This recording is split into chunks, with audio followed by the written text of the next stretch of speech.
of some chemical ionization agent. See, they're excess, about 1,000-fold higher pressure of a reagent gas, as it's called. Here's an example, methane. Methane is a real popular reagent gas. And so the same kind of electron ionization processes take place, but because you've got a 1,000-fold excess of reagent gas, it's gonna be the species predominantly ionized in there. And then there are subsequent reactions between the ionized reagent gas species and the analyte species that you see down here. And here are several examples for you, right? You form this ion, that's standard sort of electron ionization of methane, right? You get the monovalent cation. And then you've got some other ions that might be produced by reactions of that primary ion with more reagent molecules. So there's a couple possibilities there. And then finally, now the reagent ions and species derived from that can react with the analyte species, represented M and A here.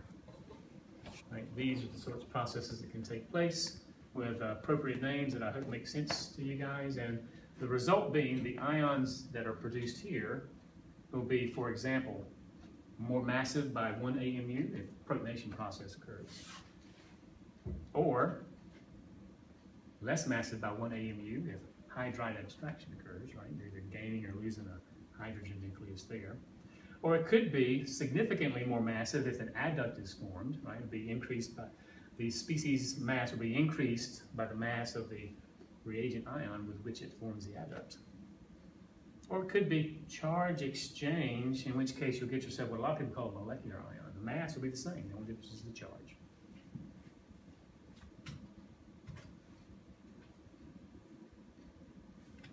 So that's all fine. EI and CI, electron ionization, chemical ionization, they both require that the analyte species are gas phase molecules, or atoms, I guess, could be atoms, but they have to be up in the gas phase. A lot of samples, are not amenable to generating gaseous species just by the usual means, like by heating up the sample, a simple phase transition.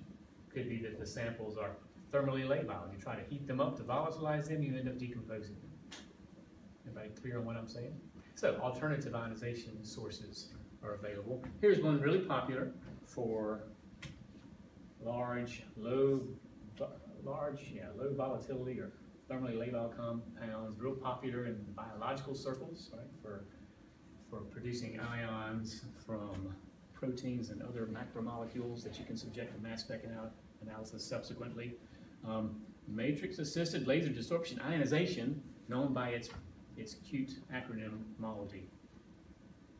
The analyte species is embedded within some sort of a matrix. Nicotinic acid, I hear, is real popular for that purpose. But you have a little bit of your analyte, and you make up your mole, your paste, by dispersing some of it through the matrix substance, and then you irradiate it with a high-intensity laser pulse, very often done in UV. You want it to be high intensity and high energy, so you want the individual photons to be very energetic, usually a wavelength that is absorbed by the matrix itself, and you need high intensity so you can generate a significant stream of these analyte ions. But through processes that you can read up on and get some more detail from, not all of them thoroughly understood, certainly not by the scientific community and certainly not by me, right? Energy gets transferred from the matrix molecules to the analyte species, enough to eject them and ionize them. So you generate these large, intact, charged versions of your analyte species. Very often, right, the species that are generated are completely intact. You're not breaking any bonds. So this introduces to us a couple of terms, right? Hard versus soft ionization sources.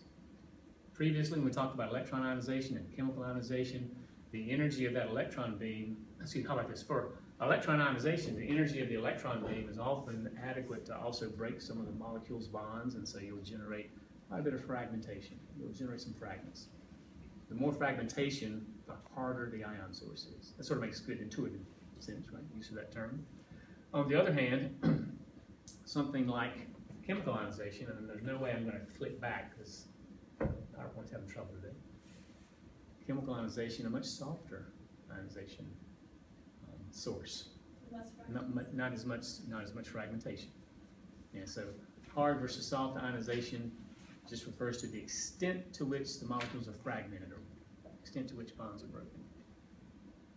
Okay. As it turns out, MALDI is a soft ionization technique. Very often the molecules are intact. They just are charged, right? Mostly, it says, mostly singly charged unfragmented molecules. It doesn't mean that you don't break some of those bonds and generate fragments. It doesn't mean that some of the molecules aren't multiply charged. That's just, again, this predominant ionization scheme or mechanism, one that will generate unfragmented singly charged ions. Well, here's another approach for you. Also suitable for substances that are not volatile, not really labile perhaps. If you can get them into solution, you can generate gas phase ions by this technique known as electrospray. Electrospray ionization. ESI is the acronym. Let's see, this is one of the techniques that won a team of scientists a Nobel Prize about a decade ago, maybe. Don't hold me to that. So not too long ago, one of those several Nobel Prizes that I mentioned that were awarded to scientists either developing new mass spec techniques or using them. The guys that developed electrospray ionization were recognized for that purpose. But you do just what it sounds like you do, the electrospray aspect of it, right? The sample's in a flowing stream of some sort of a liquid. Right? It exits through this port that's held at a really high potential. Right? A mist is formed first of all. You have a sheath of gas to generate a fine liquid aerosol, a mist. There's tiny little droplets, excuse me, in this really relatively low pressure region. Right? The solvent will evaporate. At some point, it will generate gas phase solid particulate. Because of the high potential field applied here, this electrospray process entails formation of ions. Now, it's not a nice, simple, straightforward monovalent ion formation, as you see in other ionization schemes. These ions are very often multiply charged. Okay? It is a soft ionization technique in the sense that it doesn't break an awful lot of molecules' bonds, but it's not simple in terms of forming just monovalent cations. You'll get cations of multiple charges, right? And the charges might be positive or negative. You can operate your instrument appropriately, right? Set it up to detect either the anions or the cations.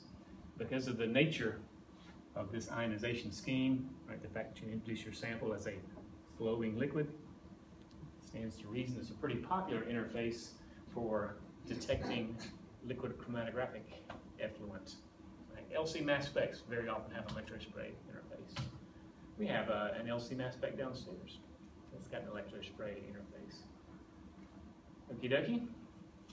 Well, here is a device that you've encountered before, an inductively coupled plasma. This is we talked about this in Module 3. In the context of atomic spectrometry, the inductively coupled plasma is a real popular atomizer. So you're aware of the processes that take place when you introduce a flowing sample to a really high temperature environment like this ICP.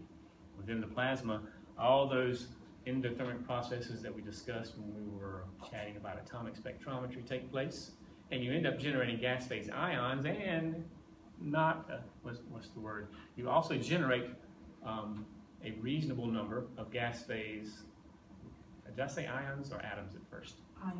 Let me back one up there. Could you rewind that? We'll edit this out in post-production. No, I'm just kidding. Keep going.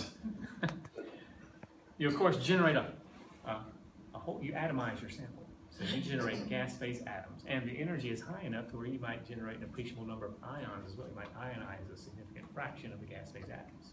We talked about ionization suppression and the fact that depending on a lot of details, it could be that the high concentration of free electrons in the plasma will suppress ionization of the analytes. Well, you can consider the fact that you do produce some ions. You can adjust plasma parameters to favor the production of ions, right? Because unlike the case for measuring the atomic emission of your analyte, in this case you want to convert your analyte to ions. Now, what's different about this ion source, of course, is that it doesn't just generate gas phase ions, it generates gas phase atoms. So whatever the original form of your analyte, if it's molecular, it's going to break all the bonds.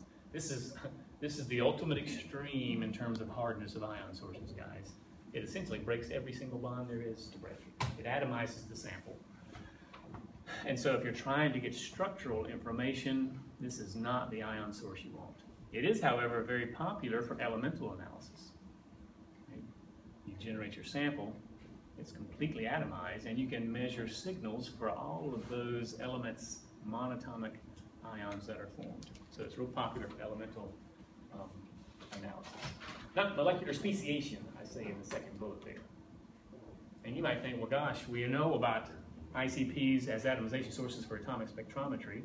You get the same information. Why would you want to couple this not to a typical optical spectrometer, but instead to a mass spectrometer? Well, there are some analytical advantages.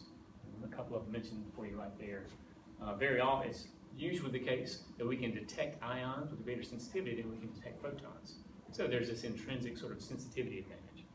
Also, it's very often the case that there's less problem of interfering mass spectral features as compared to interfering optical spectral features. And so selectivity also could be an advantage. Okie dokie? All right. So ion sources down the hatch. You've generated your ions. They have been accelerated to the second component of your mass spectrometer. The second component, the so-called mass analyzer.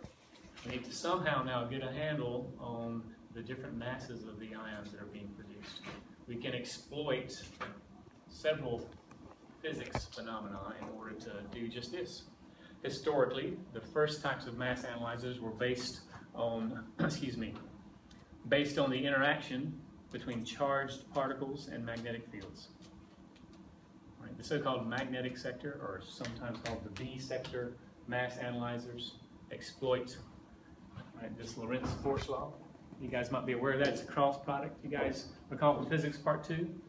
Right, the force exerted on a charged particle traveling at a certain velocity is orthogonal to the direction of the travel. It's the QV cross B. You do the cross rule with your hand. Oh, yeah. And you know, nowadays, we can't do this. You used to do this demo all the time back decades ago when our computer monitors were the big CRTs. Remember when they were big and fat? Just like old TVs. Anybody have an old TV, not a flat screen? Well, then you can do this with your old TV.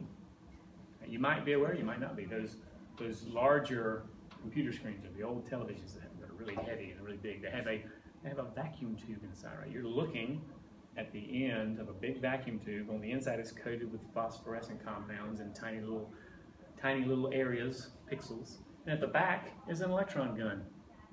Right, a stream of electrons heading towards that screen. You ever notice with the old TVs, especially like right after you turn them off, you might walk by, and if you're like me and you got hairy arms, well, your hair is attracted to the, you generate a lot of static charge on that screen while you're firing that electron gun at it.